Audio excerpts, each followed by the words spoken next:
Senhor, meus irmãos, estamos estudando a lição 8 da Revista dos Adultos, tem o título As Naturezas Humana e Divina de Jesus. Continuaremos então falando sobre sistemas teológicos, os quais são verdades fundamentais da nossa fé. Estamos estudando os fundamentos turísticos dessas verdades, também falando sobre a defesa dessa fé, através de concílios, através de declarações de fé, que visavam combater as inúmeras heresias a respeito de Jesus, a respeito da Trindade, a respeito do Espírito Santo, que surgiram nos primeiros séculos do cristianismo. Seguindo essa linha que o autor comentarista tem posto nas lições, ou seja, a gente primeiro aprende as verdades, depois a gente analisa as heresias e vimos que muitas dessas heresias continuam nos dias de hoje com nova roupagem, com novo nome. Hoje vamos falar de um assunto bem discutido durante os séculos, que é a questão da dupla natureza de Jesus. Já estudamos lições passadas que Jesus é Deus, Jesus é igual ao Pai. Já também estudamos que Jesus encarnou, ou seja, ele aniquilou-se a si mesmo, tomou a forma de servo. Mesmo sendo em forma de Deus, ele se esvaziou para se tornar carne, para poder ser nosso representante, nosso substituto, o Cordeiro de Deus que tira o pecado do mundo. Glórias a Deus. Então o texto da nossa lição diz: dos quais são os pais, dos quais é Cristo, segundo a carne, o qual é sobre todos, Deus bendito eternamente. Amém. A verdade prática diz: Jesus é o eterno e verdadeiro Deus, e ao mesmo tempo o verdadeiro homem. O texto foi lido em Romanos 9:5 e mostra, dos quais é Cristo segundo a carne, e também diz: Deus bendito eternamente. Glórias a Deus. Então, esse versículo já enfatiza essa dupla natureza, que veremos que não é metade, não é uma anulando a outra, ou eles sendo duas pessoas, não. São duas naturezas que, de forma misteriosa, a nossa mente, a nossa razão não consegue explicar isso logicamente, mas são duas naturezas que Jesus possui, ainda possui essa duas naturezas, ou seja, plenamente homem e plenamente Deus. Glórias a Deus.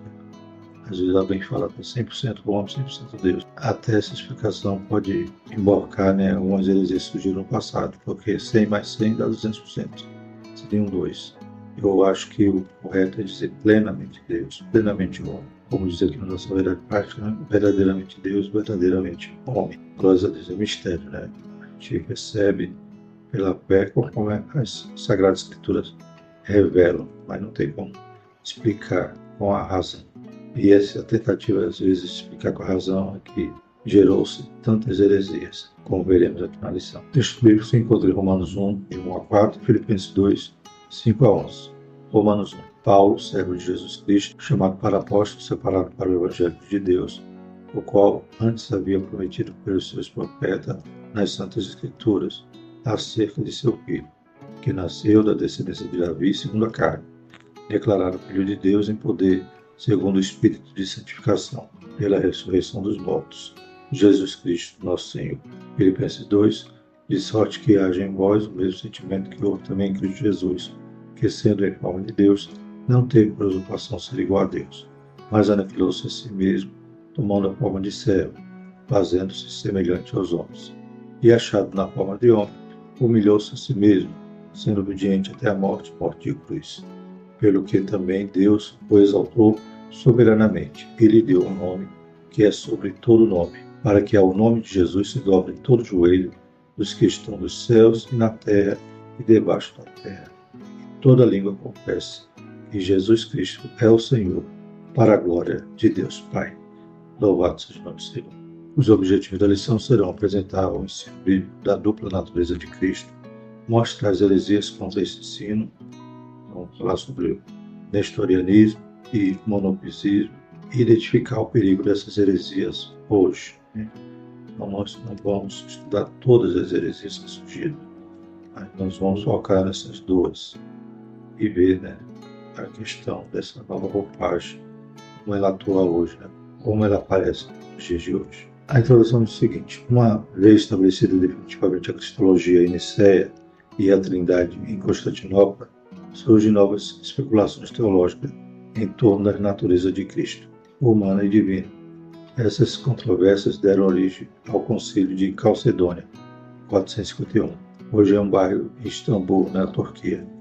A presente lição é sobre o nestorianismo e o monopisismo, dois pensamentos considerados heréticos no Concílio de Calcedônia. Então, como já vimos, temos encontrado, durante o estudo desse trimestre, a base da nossa fé claramente ensinada através da Escritura, mas a gente vê que surgiram então muitas heresias durante os séculos, normalmente heresias que não eram extraídas do texto bíblico, era algo extra ou contrário. Então, especulações, tentativa de explicar esses mistérios de forma lógica, a Trindade, a questão da deidade de Cristo, a questão também da humanidade, e agora, como veremos hoje, em relação à sua natureza humana e divina, existindo ao mesmo tempo, na mesma pessoa da Trindade, que é Cristo. Então nós vemos que, para combater essas heresias, houve a necessidade dos concílios, de Nicéia, de Constantinopla, tratavam sobre esse sistema da Trindade e da divindade de Cristo. Então surgem novas heresias agora em relação à sua dupla natureza, como veremos nessa lição. Isso foi, em parte de martelo, ou seja, chegado a um consenso nesse concílio de Calcedônia, que foi em 451 depois de Cristo. Para os cristãos, no início da igreja primitiva, em diante, nos primeiros séculos, não tinha essa controvérsia, porque já tinha esse pensamento claro. Então, os concílios não vai mudar o pensamento, vai ratificar o pensamento da igreja primitiva, vai ratificar o pensamento que é extraído exclusivamente da Bíblia, não é fontes externas, como muitos heresiarcos bebiam, a questão do helenismo, do gnosticismo, filosofia, então acabavam embarcando, como diz o pastor Ciro Zibói, dessas canoas furadas. Então os concílios tinham esse objetivo, simplesmente sistematizar aquilo que já era crido, que já era revelado na palavra. O ensino bíblico na dupla natureza de Jesus. Vamos extrair exclusivamente e a princípio, da fonte original, que é a Bíblia. Primeiro subtópico, descendência de Davi segundo a carne, Romanos 1:3. O apóstolo está se referindo aos ancestrais de Jesus. Ele veio de uma família humana, de carne e osso, que vivia entre o povo de Israel. A sua linhagem está registrada na introdução do Evangelho de Mateus e no capítulo 3 de Lucas. Jesus foi concebido no ventre de Maria, uma virgem de Israel, pelo Espírito Santo. Mateus 1:20, Lucas 1:35.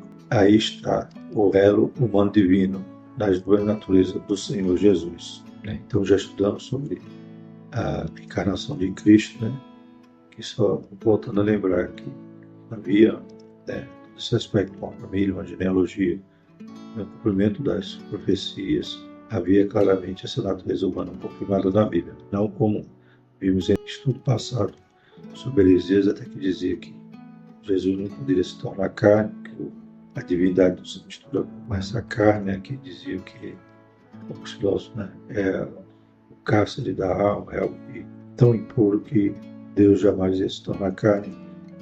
Com o judaísmo que dizia que Jesus não estava em carne, realmente ele era apenas aparente, apenas simulava, sentir, sofrer, chorar e até a morte. Então, nós já estudamos isso passada claramente, que Jesus veio em carne. Até mesmo esse fundo histórico demonstra isso em relação à linhagem de sua família, em relação a Maria. Segundo subtópico, declarar o Filho de Deus em poder. Essa expressão indica a divindade de Jesus. Isso é reforçado logo em seguida pela palavra Jesus Cristo, nosso Senhor. Mais adiante, Paulo, ao descrever os privilégios que Deus concedeu a Israel, como a adoção de filhos e a glória, e os conceitos e a lei, e o culto e as promessas, o apóstolo conclui, dos quais são os pais, dos quais é Cristo, segundo a carne, o qual é sobre todos, Deus bendito eternamente. Amém. Romanos 9:5. O Senhor Jesus é um judeu, descendente de Israel, e ao mesmo tempo é o Deus bendito eternamente. Glórias a Deus. Então a Bíblia deixa claro essas duas verdades. Jesus é Deus, e Jesus encarnou, se tornou carne, e mais, Ele sobe, sua ressurreição, ele tem esse corpo transformado, ele é as primícias, tudo aquilo que aconteceu em relação à morte. Jesus ali vencendo a morte e tendo o corpo glorificado, ele precede a igreja vai também ter um corpo semelhante ao dele. Glórias a Deus, que ele continua com essa dupla natureza até hoje. E esse Jesus glorificado é o mesmo que voltará para reinar juntamente com a igreja durante 1000 anos. Louvado seja o Senhor. E a Bíblia deixa claro também que ele é Deus, a gente já estudou isso. E na última lição, inclusive, estudamos que ele é igual ao Pai. As pessoas fazem parte, né, da mesma substância, da mesma essência. Então, lembrando seu passado que não existe uma hierarquia, né, uma escadinha, um menor do que o outro. Não, os três são iguais. Glórias a Deus. Então já falamos sobre a deidade e sobre a sua humanidade, né? Como essas duas naturezas existiam ao mesmo tempo. É isso que nós veremos aqui. Agora o Senhor ir contrapondo então as heresias sobre essa dupla natureza. Terceiro, toca o antigo hino cristológico, Filipenses 2, 5 e 6. O texto está dizendo que, embora Jesus, sendo Deus, né, de Deus, né, não usou as prerrogativas da divindade durante seu ministério terreno, e mesmo que fizesse uso delas, não consideraria isso uma usurpação. O apóstolo está se referindo ao status de Cristo antes da encarnação, João 1, 1 a 4. O verbo era Deus, estava com Deus. Mas enfatiza o aspecto humano, 7 e 8, que toma agora a forma então de ser, de morrer em nosso lugar. Pode estar sendo muito claro no ensino das naturezas humana e divina em uma só pessoa. Essa passagem é parte de um provável hino que os primeiros cristãos cantavam nos cultos. O apóstolo Paulo a inseriu nessa epístola aos Filipenses. Alguns acreditam que já era comum, né, esse hino, outros que Paulo mesmo que compôs ali no momento que está escrevendo aos Filipenses. Mas se não era comum, se tornou, né, porque aqui é uma declaração de fé poderosa. O termo grego morfé, usado pelo apóstolo Paulo, sempre em forma de Deus, que vocês indicam essência imutável. Portanto, ele jamais deixou de ser Deus, né? Então, ele se esvazia, ele renuncia, né, temporariamente os seus atributos, né? Ou seja, ele não deixou de ser Deus, ele era em forma de Deus e permanece. Não se transformou em homem somente. Continuou sendo em forma de Deus, mas ele tomou agora a forma de homem. As duas naturezas, de forma harmônica, né, estava ali no Senhor Jesus. Por exemplo, ele apenas renuncia, que tinha todo o poder, mas ele não usou as prerrogativas, né? Tomou por usurpação ser igual a Deus. Se tornou servo para poder habitar entre nós, né? Como as profecias diziam, o Emmanuel, Deus conosco, né? Ele tabernaculou conosco, só veio morar conosco e sofrer em nosso lugar e padecer ali na cruz para tomar a nossa condenação. O castigo que era sobre nós, ele tomou sobre si, suas pisaduras, suas feridas, né? Nós somos sarados. Então ele não deixou de ser Deus, continuou sendo Deus, mas tomando agora a forma de servo, glórias a Deus, e mantendo a forma de Deus, mas esvaziando-se. Ele se aniquilou nele, ele manteve então o domínio, o controle, a não usar seus atributos divinos, né? Com todo o poder plenamente, sofrer o nosso lugar e morrer, tomando a nossa condenação, aleluia, e podendo então confirmar que sabe o pecado é a morte, mas o dom gratuito de Deus é a vida eterna, né, que ele conquista para nós na cruz. E o segundo tópico, as heresias contra o ensino bíblico da dupla natureza de Jesus. Nós já vimos que biblicamente mostra ele em forma de Deus, tomou a forma de homem, mas depois de cumprir sua missão, ele que não perdeu sua glória é restaurada. Deus o exalta soberanamente. Louvado seja o Senhor. Mais uma vez. Primeiro tópico, quem foi Nestor? Vamos começar a falar das heresias. Ele foi bispo de Constantinopla entre 428 e 431. Nestor discordava do título dado a Maria, defendido por Cirilo de Alexandria, mãe de Deus. Em grego, Theotokos, literalmente portadora de Deus. Ele sugeriu receptora de Deus, ou Christotokos, mãe de Cristo. Sim, Maria é mãe de Jesus humano, Mateus 2, 11, 13, 14, 20 e 21. E não mãe de Deus, visto que Deus é eterno.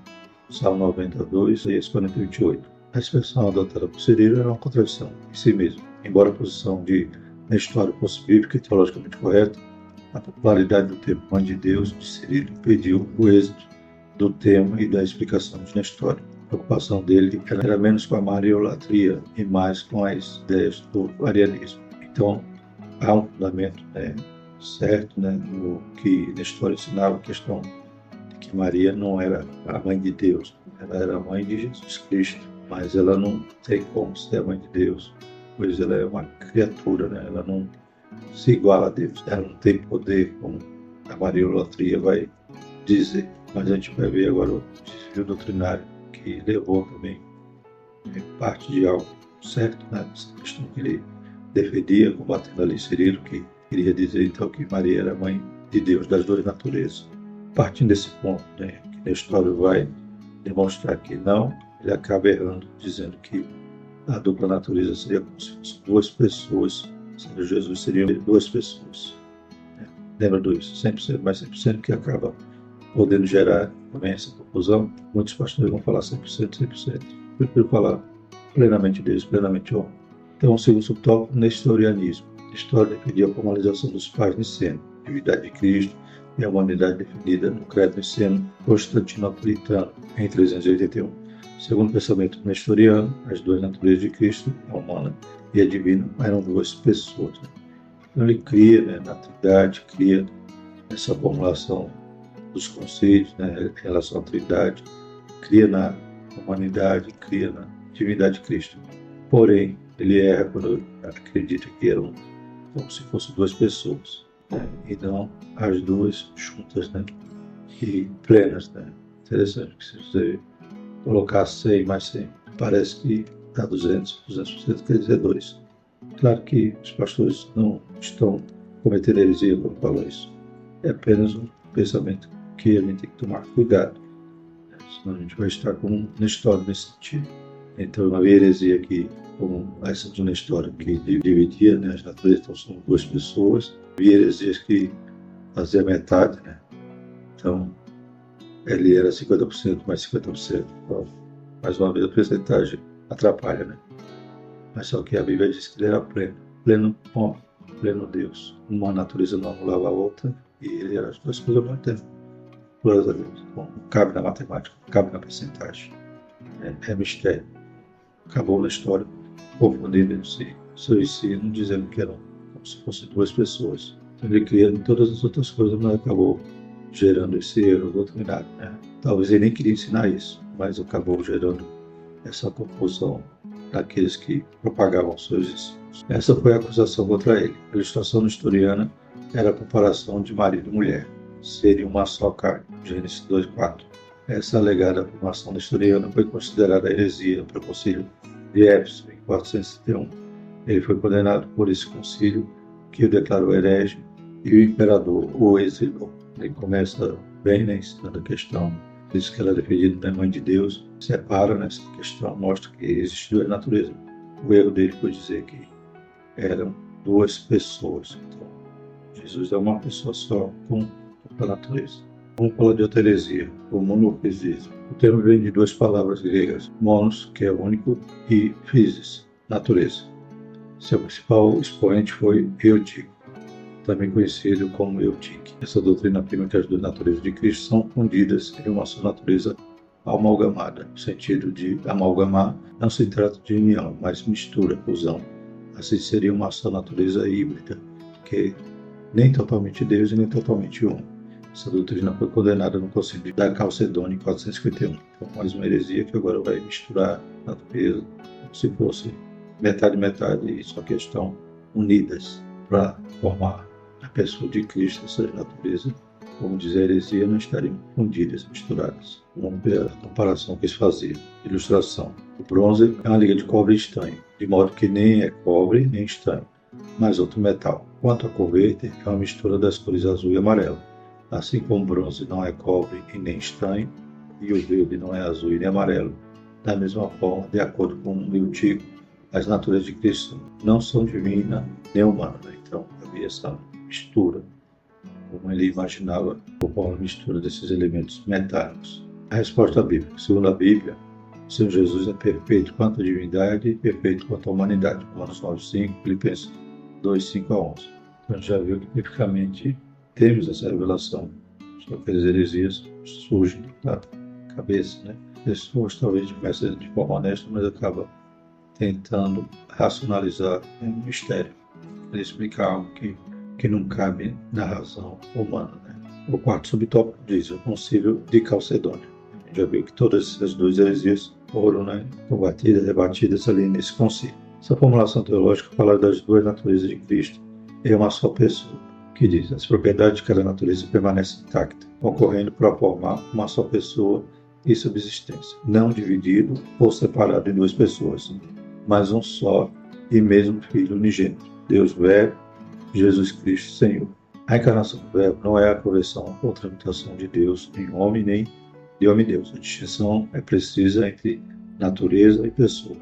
Diz o documento, a união dessas duas naturezas é permanente como resultado da encarnação. O documento é a interpretação precisa da Escritura.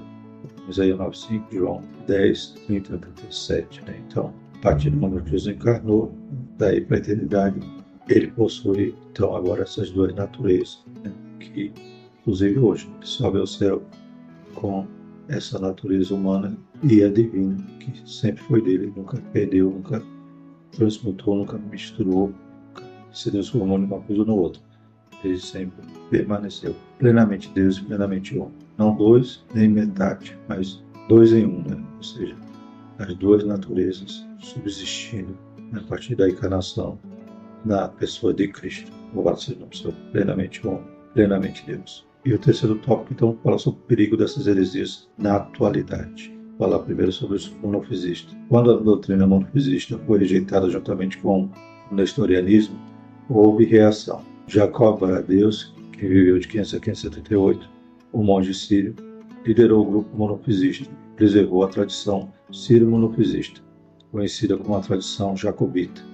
Ele e seus seguidores rejeitaram a decisão do Concílio de Calcedônia. Quem são eles hoje? São as igrejas ortodoxa, copta, armênia, abissínia e jacobitas. É importante conhecer a cristologia dessa tradição cristã e saber como responder seus questionamentos, sobretudo conservar a fé no Jesus, o Deus que se fez homem, o Emmanuel, Deus conosco, Mateus 1:3, e o Deus que se manifestou em carne, 1 Timóteo 3:16. Então, as heresias do passado ramificaram e alguns grupos continuaram dependendo dessas ideias, concordaram com a fundamentação que foi feita lá em Calcedônia.